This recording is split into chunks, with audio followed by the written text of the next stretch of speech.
Sao đang yên đang lành lại đột nhiên mưa rồi? Tiên sinh, trời mưa rồi. Ta biết rồi, ngươi về nghỉ ngơi trước đi. Đúng vậy.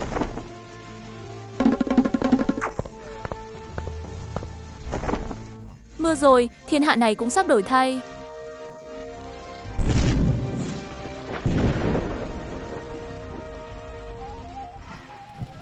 Mưa rồi. Ngài tìm ta. Triệu Võ, thu dọn đi, lát nữa theo lão tổ đi một chuyến xa. Đi xa sao? Thì ra thánh địa chúng ta còn có hoạt động tập thể nữa à? Suốt ngày chỉ biết ngắm những chuyện không lo cho chính nghiệp. Thiên hạ sắp loạn, thời gian còn lại cho chúng ta không nhiều nữa. Ngươi mau đi chuẩn bị một chút đi. Chuyến này chúng ta đi mê vụ thế giới, đón thân tử. Thân tử Tô Trường Ca.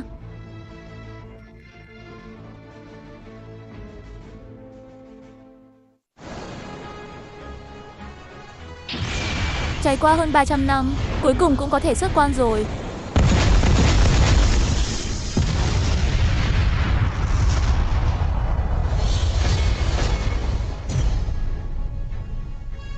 "300 năm Hà Đông, 300 năm Hà Tây, chớ khinh lão gia nghèo túng. Đám người năm đó từng sỉ nhục ta. Ta nhất định sẽ khiến các ngươi phải trả giá."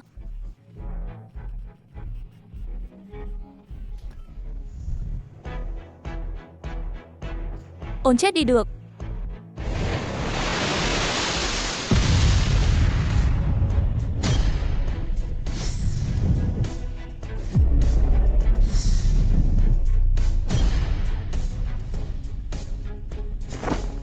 Ngươi mà còn giả chết nữa thì ta đi trước đây. Xem lời ngươi nói kia. Được rồi, được rồi, được rồi.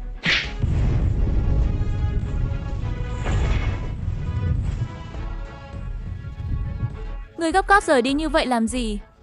Phía thời không cấm khu đã có tin tức của Kiếm Hư và đại nhân triều tịch rồi sao? Cũng cần như vậy, bởi vì Kiếm Hư hiện nay là người duy nhất bên ta giải trừ được hạn chế tu 6, cho nên các đại cấm khu, thậm chí cả Quy Nguyên Thánh Địa đều đang truy tìm tung tích của hắn. Cuối cùng tra được tới sự kiện mê vụ. Nơi mê vụ thế giới hiện giờ chẳng phải là nơi náo nhiệt nhất thiên hạ sao? Đại bí cảnh siêu cấp sao? Nhưng theo tin tức nội tuyến truyền về, Hỏa thân cuối cùng ẩn giấu bên phía thần giáo, vì Đạt Hồn Tinh cũng định ra tay với mê vụ thế giới rồi. Cho nên các phe và những thế lực lớn có cường giả trẻ tuổi ở mê vụ thế giới đều vì sợ hãi đối với thần mà lựa chọn lập đội cùng thời không cấm khu đi qua đó. Hiện giờ là vô cực dẫn đầu, mà ta vừa hay xuất quan, cho nên gọi cả ta nữa.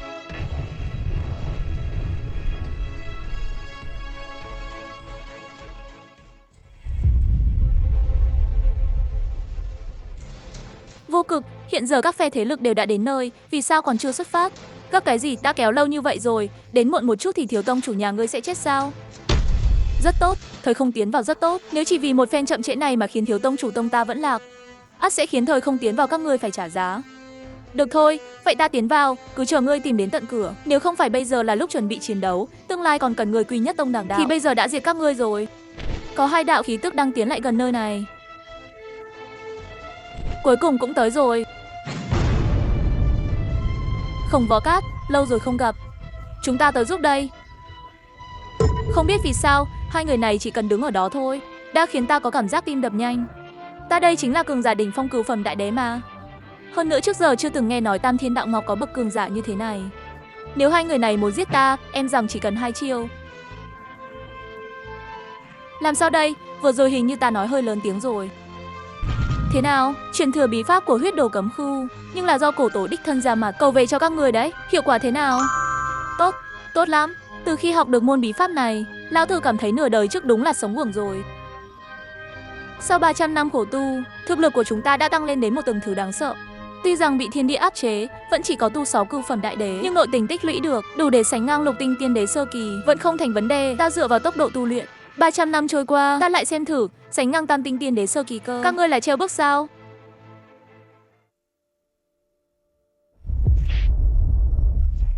Bí pháp này là ta từ huyết đồ cấm khu, chỗ cổ tổ xin tới. Ngươi giúp ta chuyển giao cho Thiên Thiên. Hai người huyết hoàng, cổ tổ. Ngươi xem trọng bọn họ đến vậy sao?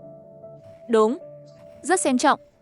Ta từng tìm qua huyết hoàng, quan sát qua. Hai người bọn họ tuy nhìn có vẻ bình thường không có gì lạ, cũng chỉ là vì chưa tìm được con đường tu luyện thích hợp. Vật này nếu thành, thực lực của hai người họ ắt sẽ tiến bộ vượt bậc. Cổ tổ, ánh mắt của ngươi của thật quá tốt. Được rồi, nếu hai vị cũng đã tới, người cũng coi như đã đến đông đủ rồi. Có gì chúng ta vừa đi vừa nói đi. Đúng rồi, Vô Cực huynh, lần này sao chỉ có một mình huynh dẫn đội vậy? Vân Tịch không đi bên cạnh ngươi sao? Không giấu hai vị, thê tử ta hiện giờ đang mang thai, không tiện hành động, cho nên lưu lại. Các ngươi là biểu tình gì vậy? Vô Cực huynh, Cung Hỉ anh, nhưng mạo muội hỏi một chút, đứa con tương lai của ngài định đặt cho nó cái tên gì? Con của ta à? Thiên phú ắt sẽ có từ chất vạn cổ duy nhất, lăng giá thời gian, chỉ bằng sức một mình, gạt diệt tam thiên đại đạo, thành tựu tối cường, cho nên ta muốn đặt tên cho nó là Không Vô Đạo.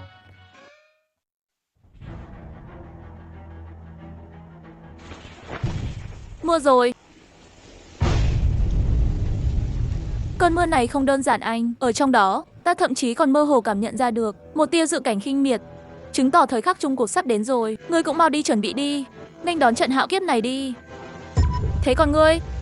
Ta chẳng phải vẫn luôn chuẩn bị đó sao? Chỉ là ngụy trang quá tốt, bọn họ đều không nhận ra ta thôi.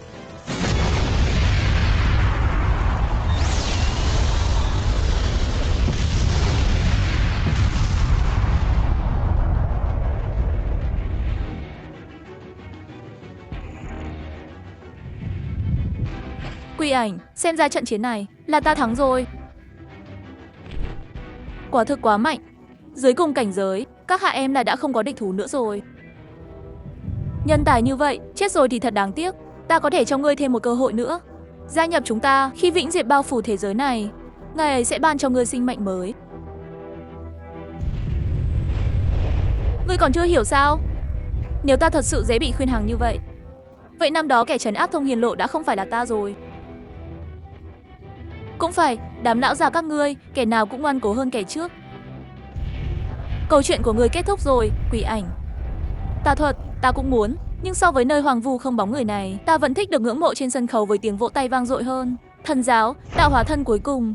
Con át chủ bài của chúng ta không cần ẩn giấu nữa. Đã đến lúc cho thế nhân thấy sự khủng bố của ngươi rồi. Không ngờ lại có mục đích chật vật đến thế.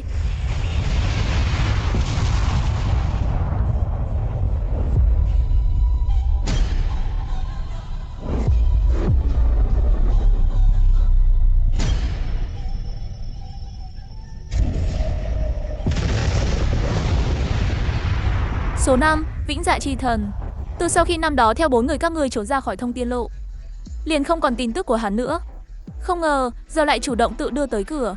Một thất tinh tiên đế thì có thể thay đổi được gì? Phải không? Vậy chỉ có thể nói kiến thức của ngươi còn chưa đủ nhiều. Đáng ghét, người ta đâu có biết đánh nhau. Ngụy Thần Thuật, Vĩnh Dạ Cương Thổ.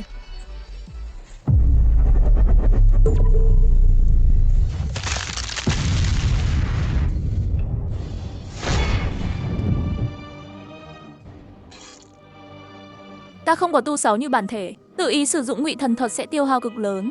Sau đó đánh nhau gì đó thì không liên quan đến ta nữa rồi. Bình thường thôi, dù sao khi thần tạo ra ngươi, cũng chỉ ban năng lực lĩnh vực của ngài ấy cho ngươi. Ngươi sinh ra đã là một phụ trợ có chiến lực bằng không. Biết nói đấy. Lần sau bớt nói lại. Đi thôi, lĩnh vực này nhiều nhất cũng chỉ có thể vây khốn hắn 12 canh giờ. Ta đã liên lạc với số 3. Ba chúng ta cùng nhau đi tới mê vụ thế giới bắt đoạt hồn tinh và Tô Trường Ca. Tô Trường Ca, lần này ngươi không còn đường trốn nữa.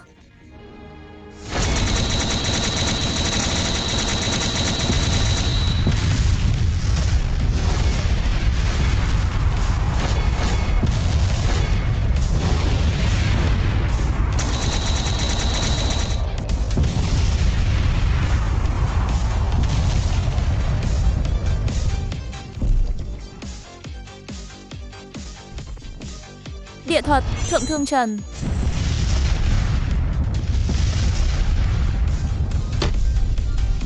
Địa thuật Bác Ảnh Đại Liệt Giả.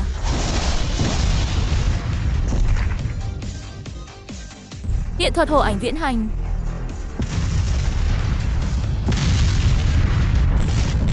Thứ rác rưởi gì vậy, thế này mà cũng xưng thần. Dưới đồng kính bị ba chúng ta đánh thành què rồi. Ba con xúc sinh các ngươi, quần âu ta còn biết lễ thượng vãng lai đấy. Quần âu gì chứ, quần âu cái gì, bọn ta minh minh là chính nghĩa tam đại nghĩa. Hắn nói nhiều quá rồi, để hắn im miệng đi. Đúng có ý này. Thanh Hồng Chúa Tể, Kim Nguyệt,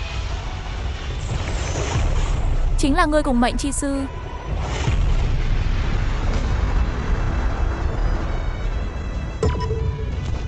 chút phàm nhân lại còn vọng tưởng làm thần.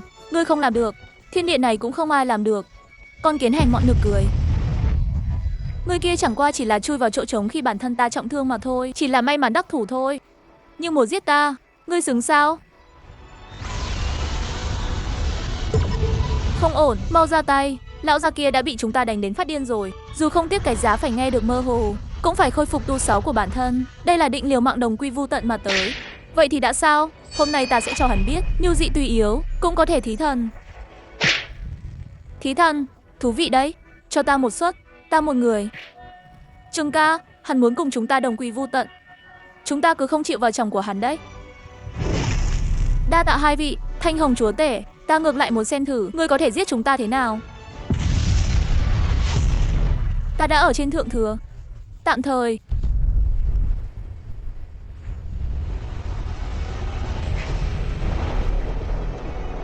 Ta đã nói rồi, giết ta. Các ngươi không xứng. Điện thử trung trương, Thanh Hồng thâm uyên.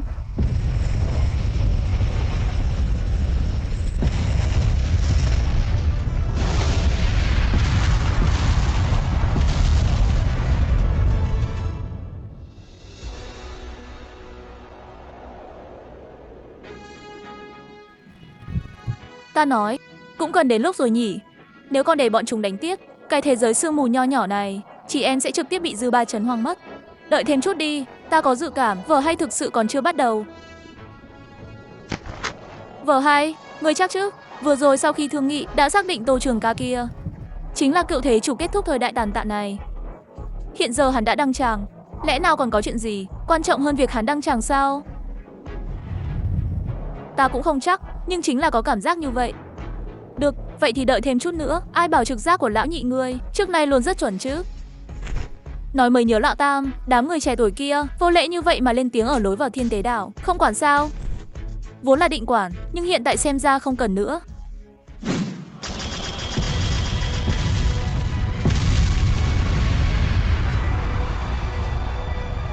Lý Hàm, xem ra người dẫn theo cũng chẳng ra sao nhỉ. Nhiều người như vậy gộp lại, vậy mà chỉ ngang ngửa 4 người bọn ta. Ta khinh, đừng có sổ bậy nữa. Chỉ ngang tầm mấy người bọn ta, làm như thế khiến ngươi rất có bản lĩnh làm sao? Cái đồ chỉ biết múa mép đáng chết. Ngàn vạn lần đừng để ta bắt được ngươi. Lực lượng thật khủng bố. Bên kia có cường giả đại địa giới đang chiến đấu, hơn nữa còn là tử chiến. Là ngươi sao? Tô Trường Ca. Không ổn. Tên Tô Trường Ca kia vậy mà có thể đánh vị đại nhân đó đến mức này. Lỡ như cuối cùng để tiểu tử đó thắng, đại địa ác sẽ giết ta. Chẳng qua chỉ trong chớp mắt. Để chắc ăn, phải tìm cơ hội rút lui.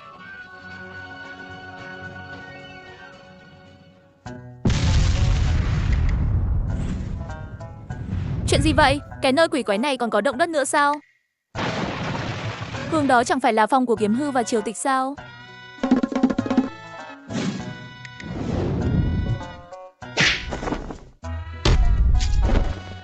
Xảy ra chuyện gì rồi? Sao đang yên đang lành ngủ một giấc mà nhà cũng sập thế này? Faber, người không sao chứ? Không sao đâu, Tây bảo. Dao động vừa rồi, dường như là do một chỗ trận trường địa kính ở cách đây không xa tạo ra. Hơn nữa ta còn cảm nhận được trong đó một tia khí tức quen thuộc. Khí tức quen thuộc là một trong tứ đại địa kiếm, Thượng Thương Kiếm. Thượng Thương Kiếm, đó chẳng phải là vũ khí của tiểu tử Tô Trường Ca sao? Hắn cũng tới phương thế giới này rồi sao? Đi xem thử đi. Ta có một loại dự cảm, cuộc sống bình lặng của chúng ta sắp kết thúc rồi.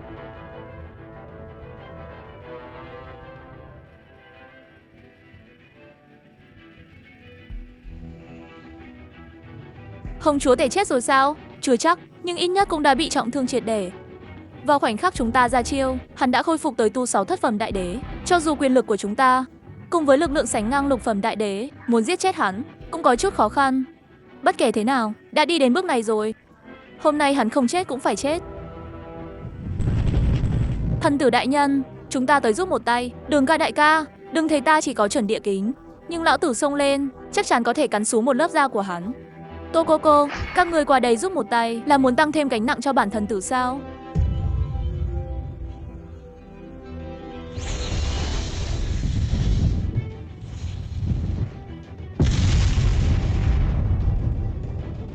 Không còn nữa, tất cả đều không còn nữa. Lực lượng của ta thân thể của ta đều không còn nữa, là các người hại ta mất đi tất cả. Người ở đây một kẻ cũng đừng hòng rời đi.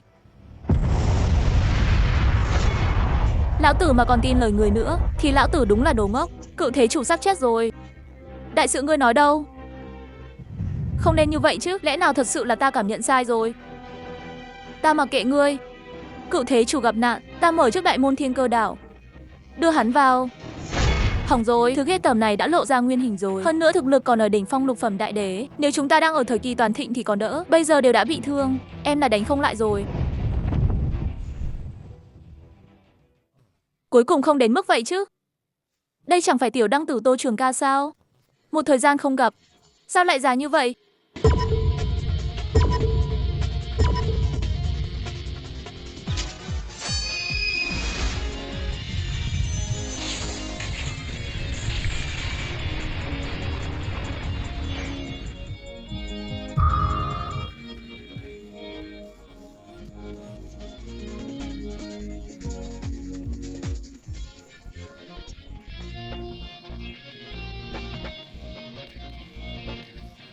Tha cho ta một con đường sống được không? Không được, xấu quá. Ta không thể thả một cái trùng lệ khí như người ra ngoài dạ người. Thiên tù lão đặng, sao ngươi lại xuất hiện ở mê vụ thế giới? Đó không phải chuyện người nên bận tâm, nhưng gặp nhau tại đây, ta tặng ngươi một món quà vậy. Tô Trường Ca, cùng là người nắm giữ địa kiếm, ngươi hãy nhìn cho kỹ đi, địa kiếm giải khóa 100% mạnh đến mức nào. Tự sáng tạo tiên thuật trung chương, quả thực vĩnh hằng, tăng thiên vô ảnh.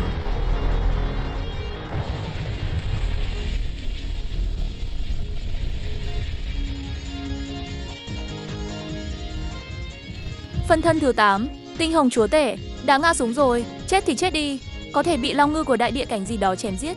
Đúng là một tên phế vật. Ta cảm thấy không đơn giản như vậy, Thất Hồng Trúc mang theo phế vật, cũng có hình thái thứ hai đỡ bút, tiên đế nhất thời không giết được hắn, có lẽ là kiếm hư kia đã ra tay. Vậy thì cứ đợi số 3 trước đi, người vừa bị Nguyên Thủy Tiên Đế trọng thương, tu 6 đã rơi xuống Thất Tinh Tiên Đế. Ra tay thì không quá bảo đảm, nhưng chỉ cần số 3 của ngươi còn ở đó, cho dù là kiếm hư nhất gia đoạt hồn tinh cũng sẽ không phải đối thủ của bọn ta. Kẻ thống trị của Vương quốc Doãn Đức, Khôi Lỗi đại sĩ kéo động dây đàn điên cuồng. Có hắn ở đây của thật không thành vấn đề. Nhưng trước đó, tiểu bằng hữu đi ngang qua nơi này thì nên ngoan ngoãn rời đi, coi như chưa có chuyện gì xảy ra, mà không phải vừa nghe thấy 2 chữ giới hư liền muốn tới gần nghe lén. Đã chủ động tìm chết, vậy ta sẽ tiễn ngươi một đoạn. Kẻ ngốc, trúng kế rồi.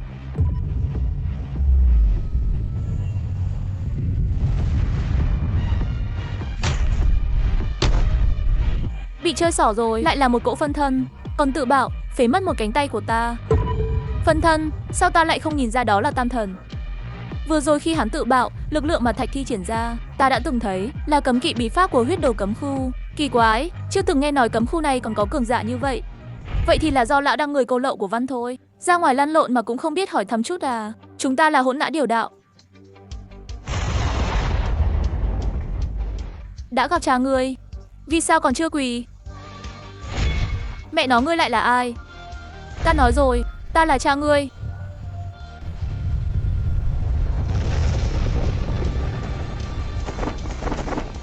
Lại thêm một kẻ của huyết đồ cấm khu, vừa xông lên là dùng kế huyết hóa phân thân tự bạo. Ta phục thật rồi.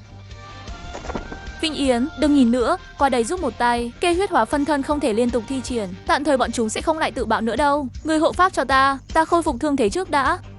Được, nhưng nói trước đi.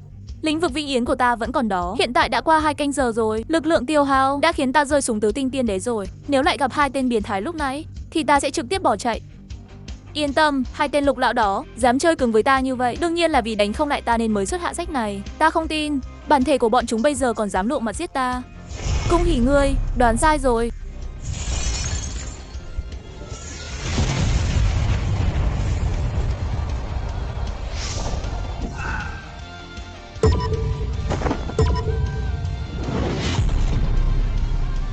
Nghe nói 2 vị muốn đến mê vụ thế giới giết người, có phải tiện thể còn muốn giết cả thiếu tông chủ nhà ta không? Không sai rồi, nhất định chính là bọn chúng muốn ra tay với mê vụ thế giới. Hiện giờ bên ta có 2 chiến lược cấp cao. Thay vì trực tiếp đi mê vụ thế giới đón người, chi bằng giải quyết luôn nguồn cơn phiền phức ngay tại đây.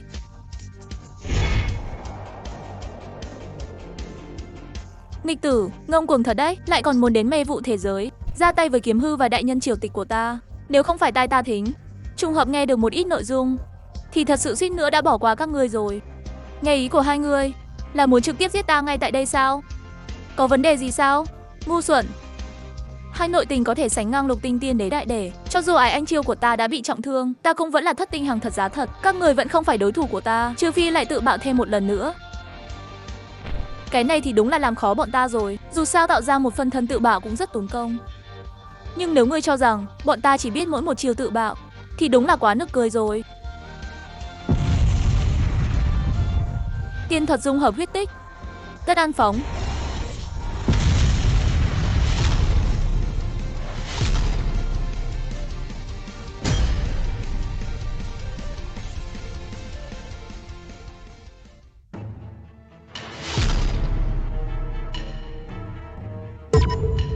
Một chảm đã bổ xuyên nửa mê vụ thế giới. Đây chính là lực lượng của đế kiếm 100% sao? Thấy rồi chứ, nhóc con, đây mới là trình độ mà người sở hữu thể chất thật sự nên có. Nhưng ngươi còn trẻ nên vẫn có thể hiểu được. Cố gắng tu luyện đi, biết đâu một ngày nào đó ngươi cũng có thể làm được đến mức như ta.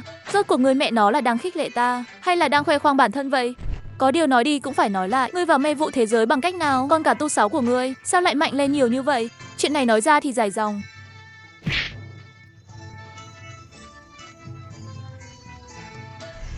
Thần giáo La Hồn Tinh, 31 hóa thân, 4 đại địa giới, những tiên đế bị trấn áp. Không ngờ cục diện thế giới hiện nay lại phức tạp đến vậy. Trước đây cảnh giới của người thấp, thực lực yếu nhỏ, Quy Nguyên Thánh Địa lấy đi lão gia hỏa, không nói những điều này cho người cũng là bình thường. Bất quá, hiện tại người đã bước vào địa tinh, xem như thật sự bước lên con đường của cường giả. Tin rằng không cần đến ngàn năm, thực lực của người nhất định có thể. Vậy sao? Nhưng đừng nói là ngàn năm, thời gian chúng ta còn lại, thậm chí có lẽ còn không đủ 10 năm nữa. Đây là...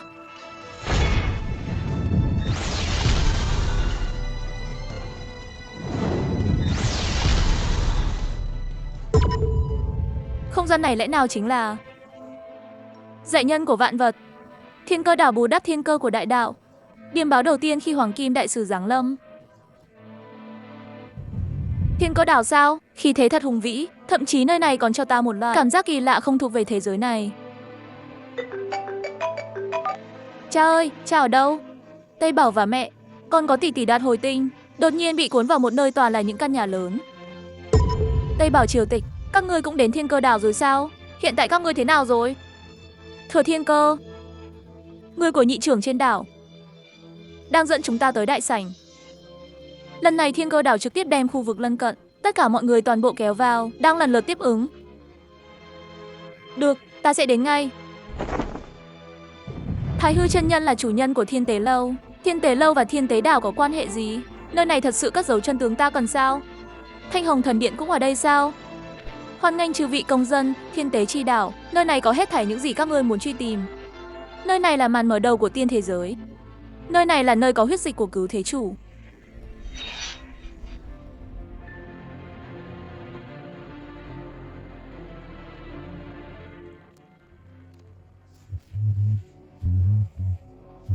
Đã tiến vào Thiên Tế Đảo rồi. Mọi thứ đều đang tiến hành theo kế hoạch của bản thể. Kế hoạch vĩnh hằng chi lộ, chỉ còn thiếu bước cuối cùng. Bản thể muốn tự mình rèn đúc thành tồn tại hoàn mỹ nhất, lấy độc hồn tinh làm mẫu bản linh hồn vĩnh hằng, lấy Tô Trường Ca làm mẫu bản ký chủ đỉnh tiêm của Tô Trường, lấy 31 đại hóa thân làm hệ thống tu luyện toàn năng. Mẫu bản, lấy đó đạt thành siêu đa mạnh nhất.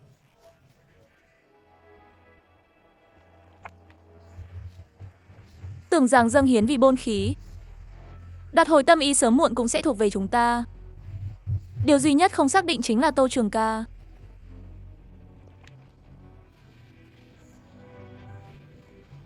Tiến hành Thiên Tế Đảo, trở thành một trong những vật hy sinh để Tô Trường Ca của Tô Trường thành tựu mạnh nhất. Đến lúc đó, chúng ta cũng không cần phải trốn tránh nữa. Chuẩn bị nghênh đón.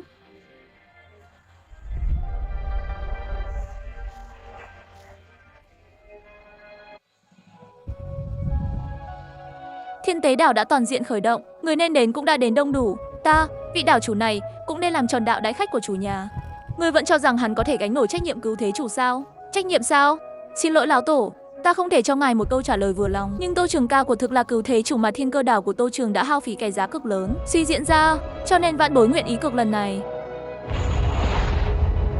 Thiên phú cực cao, cho nên từ sớm đã bị bản tổ đẩy lên vị trí đảo chủ.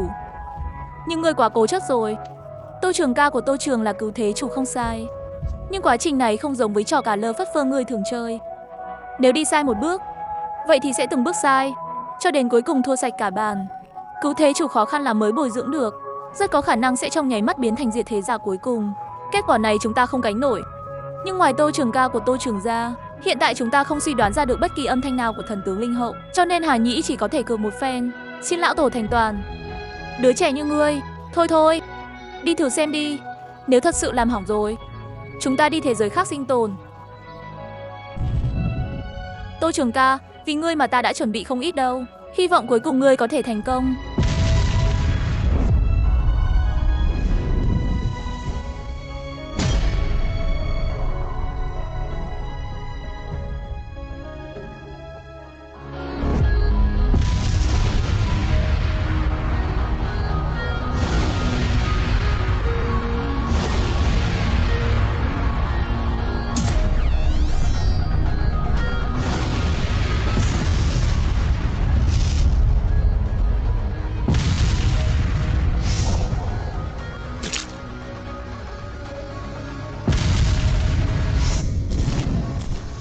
Cổ tổ của cấm khu không cấm, chiến lực số 1 cấm khu, danh bất hư truyền, thực lực của ngươi là kẻ mạnh nhất mà ta từng thấy trong đương thế.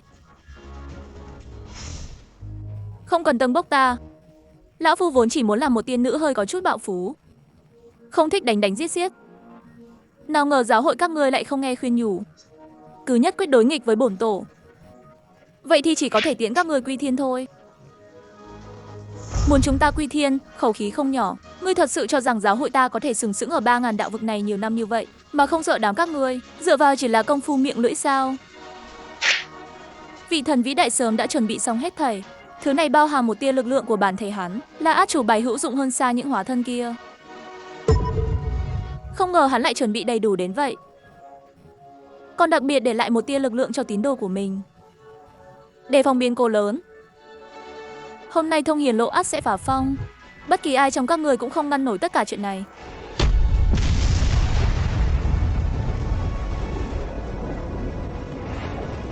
Bệ hạ tính sai rồi. Theo thế này, lực lượng do thần lưu lại chỉ sợ đủ để chống đỡ hắn trở thành kẻ duy nhất trong thiên hạ ngày nay.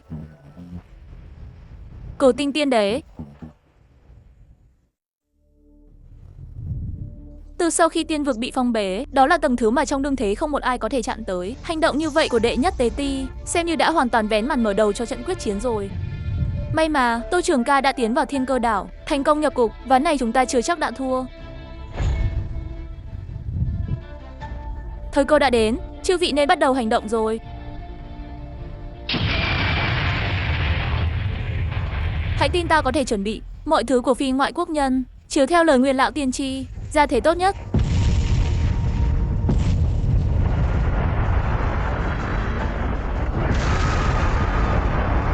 Sao lại thế? Bắc Minh đạo ngục ở Bắc Minh đạo đang làm cái kề vớ vẩn gì vậy? Lại dẫn phát động tĩnh to lớn như thế. Linh lực dao động thật khổng lồ. Lão phu nói thế nào nhỉ? Ta năm xưa cũng từng là cường giả tiên đế, nhưng cũng chưa từng thấy tình huống như thế này. Cho dù chỉ thu được 1/10 vạn, cũng đủ để bồi dưỡng ra một vị cường giả đại đế. Không đúng, phương hướng mà cố lực lượng này đi tới dường như là dục vọng.